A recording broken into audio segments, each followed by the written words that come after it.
ও বন্ধুরা, welcome back. চলে আসলাম আবার আপনাদের মাঝে নতুন একটা ভিডিও নিয়ে। আজকে আমি দেখাবো কিভাবে মেয়োনিজ বানানো হয়। অনেকেই মেসেজ করে বলে ভাই সঠিকভাবে মেয়োনিজটা কিভাবে বানাই। আজকে আমি সেটাই দেখাবো যে রেস্টুরেন্টের মতো মেয়োনিজ কিভাবে বানাইবেন।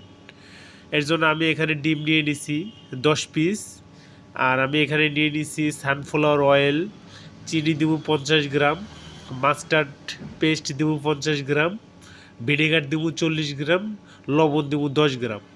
আমি এই চারটে উপকরণ দিয়ে আমি দেখাবো কিভাবে আপনি রেস্টুরেন্টের মতো মেয়োনিজ বানাবেন। তো আমি ফার্স্টে সানফ্লাওয়ার অয়েল 2 কেজি নিয়ে নিছি। আপনি চাইলে বেশিও নিতে পারেন, চাইলেও কম নিতে পারেন। তো মেজারমেন্ট এটাই। তো আমি এই মেজারমেন্টেই দেখাবো আপনাদের কীভাবে রেস্টুরেন্টের মতো মেয়োনিজ বানাবেন। তো ফার্স্ট অফ অল আমি ডিমটা মিশিয়ে দিয়ে লইলাম। মিশিয়ে দেওয়ার পরে দেখেন এই যে ডিমের একদম হলুদটা নিছি আমি। আর অনেকে দিই সাদা এবং হলুদটা সহ একসাথে বানায়, কিন্তু রেস্টুরেন্টে আসলে ওইভাবে বানায় না। রেস্টুরেন্টে আপনি একদম পিওরটা নেবে, যে ডিমের হলুদটা নেবে। নেওয়ার পর দেখেন আমি এখানে মিশিয়ে 10 মিনিট ধরে ঘুরাইতেছি। ঘুরানোর পরে আমার এরকম হয়েছে। হওয়ার পরে আমি এখন আমার যে সসটা বানানো ছিল, অল্প অল্প সস দিমু আর অল্প অল্প তেল দিমু।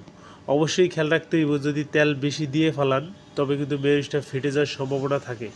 এবং মিশিংটা আপনি মিডিয়ামে রাখবেন সব সময়। মিডিয়ামে থেকে বেশি হইলেও মেয়োনিজটা ফেটে যাওয়ার সম্ভাবনা থাকে। সো এই জিনিসগুলোই সবসময় একটু খেয়াল রাখলে আপনিও পারবেন পারফেক্ট রেস্টুরেন্টের মতো মেয়োনিজ বানাইতে। জাস্ট একটু ধৈর্য ধরে ভিডিওটা দেখেন প্লিজ। তো আমি এখানে তেল দিতেছি অল্প অল্প, এবং আমি এখানে আমার সসটা দিতেছি। দেওয়ার পরে আমি জাস্ট মাঝখানে 30 থেকে 40 সেকেন্ড একটু গ্যাপ নেবো। গ্যাপ নিয়ে আবার তেল দেবো, যে হালকা হালকা তেল দেবো, আবার আমার সসটা দেবো। এভাবেই আপনার প্রসেসিং চলতে থাকবো যতক্ষণ না আপনার মেয়োনিজটা না হয়।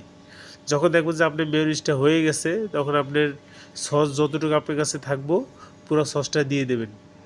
তবেই দেখবেন যে আপনার মেয়োনিজটা একদম সুন্দর পারফেক্ট হবে। আমি দেখাচ্ছি আপনি দেখিয়ে বুঝতে পারতেছেন যে কীরকম হইলো মেয়োনিজটা। এই দেখ কতটা হার্ড এবং কালারটা কত সুন্দর হয়েছে। কালারটা দেখলে আপনি বুঝবেন যে আসলে এটা দোকানের যে মেয়োনিজগুলো বানায় আমরা কিনে আনি তার থেকে হেলদি এবং খুবই টেস্টি হয়েছে। আপনার না খাওয়াইলে বুঝবো না। আপনার বাসায় যখন বানাবেন তখন অবশ্যই এর পার্থক্যটা বুঝতে পারবেন যে আসলে কতটা ডিফারেন্ট হয়েছে। বাসার মেয়োনিজ বানানো আর রেস্টুরেন্টে বানানো কতটা ডিফারেন্ট হয়।